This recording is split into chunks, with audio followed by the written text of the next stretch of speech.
جوانی در سن 18 سالگی برای مادرش میگوید: ای مادر، وقتی من 20 ساله شوم برایم چه تحفه میدهی؟ مادر میگوید: پسرم، تا هنوز به 20 سالگی تو وقت زیادی مانده است. 1 سال دیگر هم سپری شد.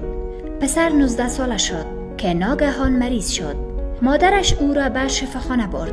دکتر به مادر پسر گفت: پسر تو مرض قلبی دارد که امکان خوب شدنش وجود ندارد. مادر خیلی غمگین شده می رود تا پسرش را ببیند. پسر می گوید: مادر، دکتر برای چی گفت؟ من می میرم؟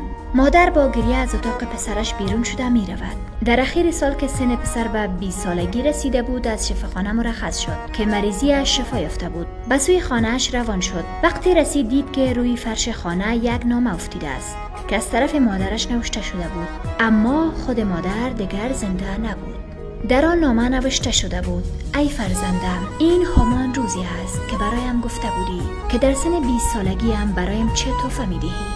چون قلب تو از کار افتیده بود، خواستم قلب خود را به عنوان تحفه برای تقدیم کنم. از آن خوب مواظبت کنی تا بهشت در زیر پای مادر است، هستی من در دعای مادر است.